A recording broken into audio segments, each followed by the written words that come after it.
साथीहरू खसीको मुन्टा केला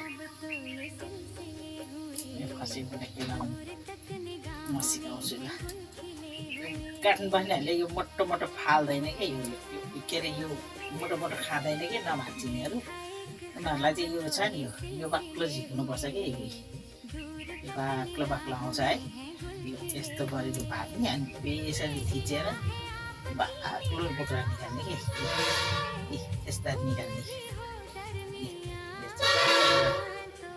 निकाल्ने कस्तो राम्रो लाग्यो बिस्तारै निकाल्नु नछिन्छ क्या हात्यो भने चाहिँ एकदम बिस्तारै होइन है मलाई त यहाँ छिल्लामा डर भइरहेछ यस्तो गरेर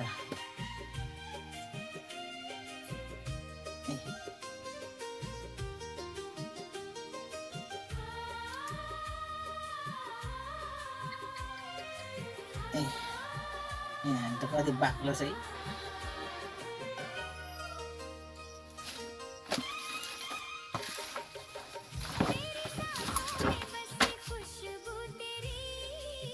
यो मेरो बारीको खसीको मुन्टा यसपालिको मेहनत मेरो खसीको मुन्टा चिली भेन्डी भान्टाको बच्चा खर्साएको छु अनि त्यसपछि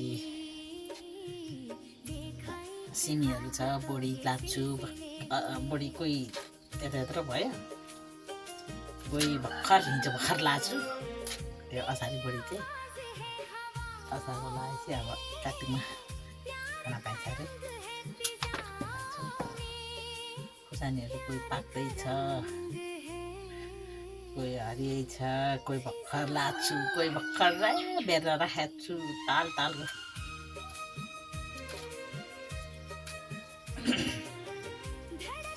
अहिले माथि बस्दाखेरि पनि फर्कै बारीमा पनि मजाले लाउँथेँ सबै थोक फल्थ्यो कि सबै थोक फल्छ खान्थेँ यहाँ आएपछि यहाँ गर्ने त बाँसको झाङ थियो त्यो बाँसको झाङले गर्दा केही हुन पाउँथेन कि अनि यसपालि चाहिँ काट्यो सबैलाई त्यो पारेर काट्यो अनि त्यसपछि तरकारी सरकारी लाउनु पायो यहाँ त्यो बाँसले गर्दाखेरि केही लाउनु नपाउने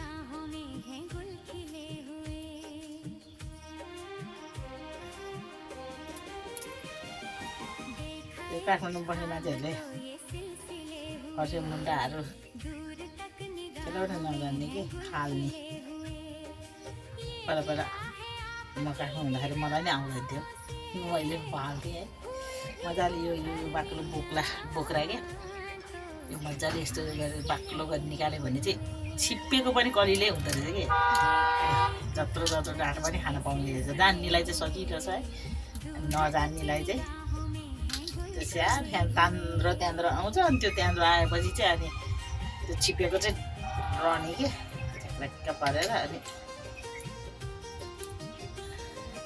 मेरो चाहिँ त्यस्तो हुँदैन म चाहिँ अब त्यो भाँचिने मात्रै नभाँचिने यस्तो मोटो मोटो हुन्छ नि त्यो पनि यस्तो गरेर के यस्तो गरेर बाक्लो तान्ने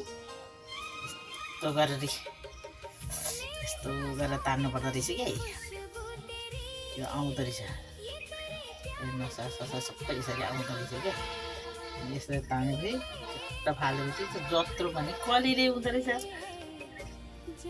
अनि हामी त नजान्ने पहिला पहिला त सर्न ताने जस्तो आउँछ भन्ने हामी जति भाँचिन्छ त्यति नै खाने गर्थेँ है अहिले चाहिँ त्यस्तो छैन म आउँछ मजाले खेलाउन पहिला पहिला हाम्रो साइली बहिनी सानै थियो कि मेरो बहिनी सानो गर्थेँ गाडी पनि कति कराएको पाकेँ अनि त्यहाँबाट त त्यसले खसीको मुन्टा केलाउँदा मजाले त्यस्तै गरेर त यस्तो पुरै तल छ भने निकाल्थेँ है अनि निकाल्थेँ अनि के गरी गर्दो रहेछ भनेर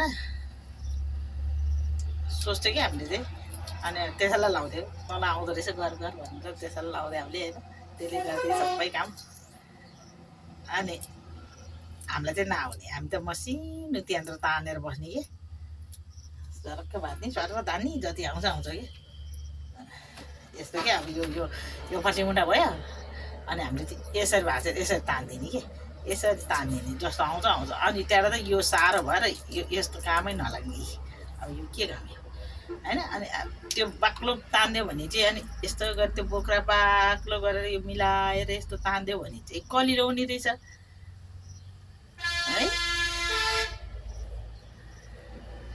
त्यस्तो गरी अलिक बेर चाहिँ बेर लाग्छ। अब सफा त हुनु पऱ्यो नि त होइन, त्यो गर्नु पऱ्यो। अनि नजानेसी त के गर्नु, त्यस्तो रहेछ सिस्टम।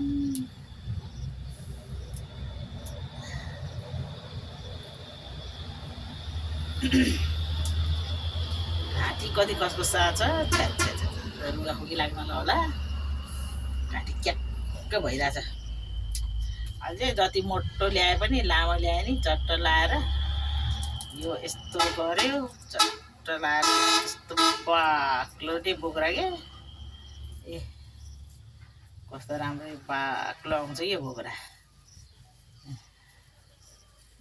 कति बाक्लो हुन्छ यो। अनि अब साइडवेले यसरी नै झिक्थ्यो पहिला पहिला, सानो मामु देख्दाखेरि कि। हामी त अलिक हुर्किएकै भइहाल्यो, ऊ चाहिँ अलिक सानै, सानो भने मतलब 10-11 वर्षको थियो। अनि कस्तो मजाले झिक्ने त्यसले त सानोदेखि नै। अनि हामीलाई चाहिँ नआउने।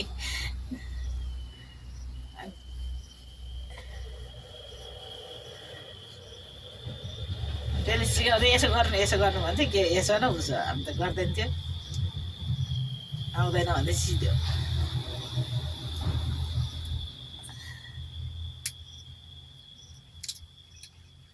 अहिले कस्तो कलिलो हुन्छ, जम्मै पिटी पिटी जान्छ।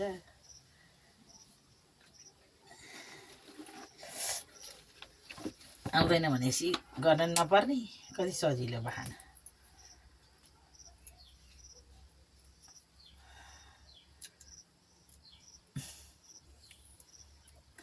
फर्सीको मुन्टा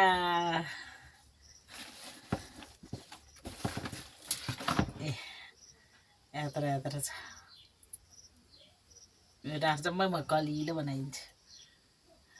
हामीले पहिला चाहिँ यति मात्रै क्या, अब यसैले बेलेछ, यति मात्रै टिप्यो कि, यति मात्रै टिप्यो अनि गएर केलायो। अहिले त मैले यत्रो सिङ्गै टिप्दाखेरि काठतिर यस्तै गरी बेच्छ, यत्रो लिएर आउँछ झाम्टा। यो यस्तै गरेर हामीले ल्याउँछ। अनि यति भाँचेको मात्रै कि, यति भाँच्यो भने यति मात्रै पकाउने, अरू सब फाल्थ्यो। अनि केलाउनै जान्थेन।